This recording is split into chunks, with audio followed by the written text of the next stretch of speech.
Hello, welcome to Unicorn Princess Tarot. So, ito yung ating collective love reading. Collective to, wala tayong specific zodiac sign. Ang importante, yung pinaka-reading, kung makarelate ka, makaresonate ka, maaaring para sa iyo yung reading. Pero kung hindi, ibigay mo sa iba. Heart-heart na lang dyan guys sa comment section. Ma-appreciate ko po lahat ng likes, comments, and shares. And if you want to book a personal reading hanggang August 2025 na lang ako mag-accept ng personal reading, mag-focus po ako sa ibang bagay po. So, if you want to book a personal reading, doon na lang po kayo mag-message sa aming um, Facebook page. Okay, you're having problems right now, Kita natin financial ito.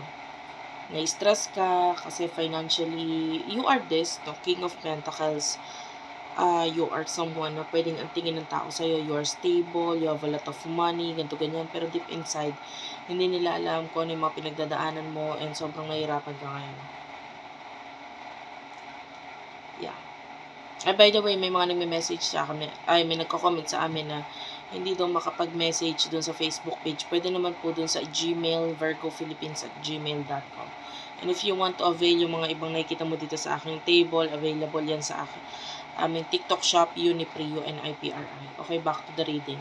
So, nakikita natin yung iba sa inyo, problemado ka financially, you want to get out of this situation, di ba? Sino ba namang hindi?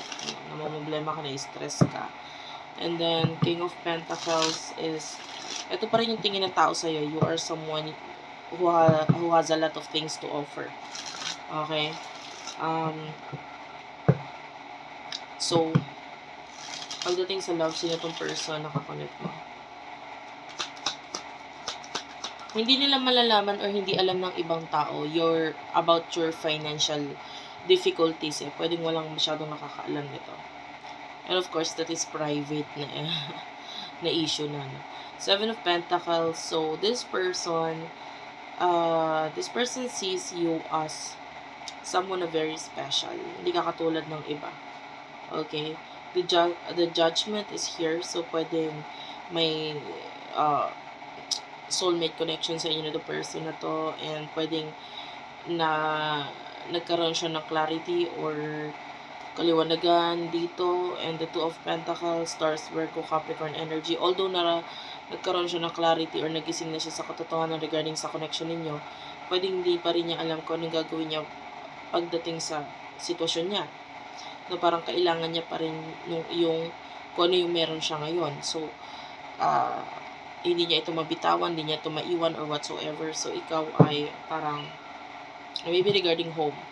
So, nalulungkot yung person mo regarding sa connection ninyong dalawa, pero wala siyang magawa doon. Nakikita ka niya as a person in the past na parang, alam mo yung the one that got away, parang ganun. You're the one that got away. And naging magulo yung buhay niya nung wala ka. Actually, naging maayos siya nung nandyan ka sa buhay niya, but after that, nung nawala ka na, naging magulo na. So, this person wants to see you kahit sa sa spiritual na bagay, like panaginip, gusto kanya makita doon. And might be because may longing siya, may mga parang may mga plano siya na hindi natuloy sa inyong dalawa. So, ano yung mga emosyon ninyo sa isa't isa? The Four of Pentacles, you want to save money, you want to focus on that, maybe regarding children or a child. So, nakikita natin, medyo nandito yung focus mo. You want to ilabas itong artistic or talents, skills mo, whatsoever. So, ito, or learning, if some of you, may mga learnings na ginagawa, basta itong focus mo, gusto mag-focus dito sa bagay na to. And then, ano yung emotions ng person na ito towards you? You do over the Four of Wands and the Chariot, Cancer, Aries, Leo, Sagittarius energy. So, I feel like yung emotion ng taong ito for you,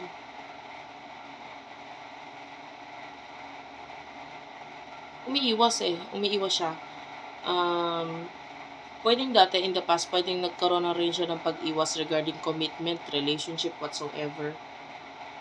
So, may pagka-cut off. So, ever since siya yung umiiwas. sa'yo na nakikita natin dito. Pero, I can see Cancer energy. So, I feel like, mahal ka nito person na to. It's just that hindi niya alam kung paano ipapakita sa'yo yun. Uh, I don't know, but feeling niya mali. Feeling niya mali na mahalin ka. Or feeling niya hindi magiging maganda kung mamahalin kita, or ako lang yung kawawa, or magiging pangit yung kalalabasan nito. I don't know, maybe with the Four of Wands, maybe nakikita ka nga niya as someone who is already stable. Yung iba, maybe hindi niya kayang patayan yung stability mo na yon, so medyo natakot siya regarding dito. So what will happen in the near future sa inyong dalawa? The King of Swords, the Four of Swords,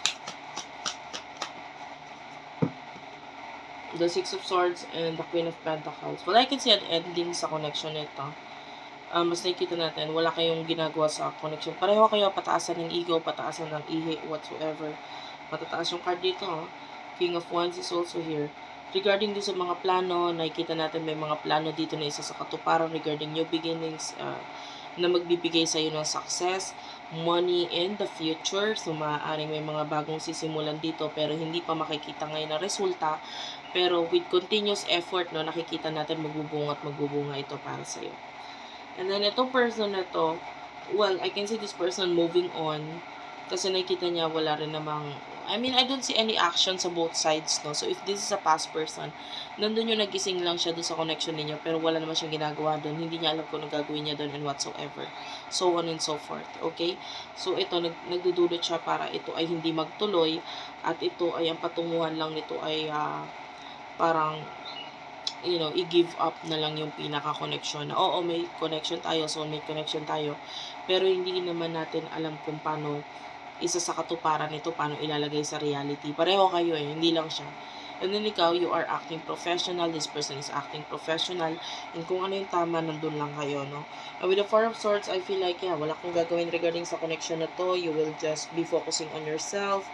Ayan, more rest ang nakikita natin sa iyo, no, in the near future, yung iba sa inyo, lalo na kung mga nakaraan, wala ka na halos tulog, or mga medyo masyadong pagod, maybe regarding your business or whatsoever, nakikita natin na medyo mas magiging mahaba yung tulog mo in the near future because mas makakapag-focus ka sa pahinga. Ayan, and this person, I don't find you waiting. Alam mo yung kwento ng Sleeping Beauty. Yung Sleeping Beauty sa fairy tale, no? Hindi naman siya naghintay sa Prince Charming, no? Basta natulog lang siya, no? And all of a sudden may humalik sa kanya na tapos saka siya nagising, 'di ba?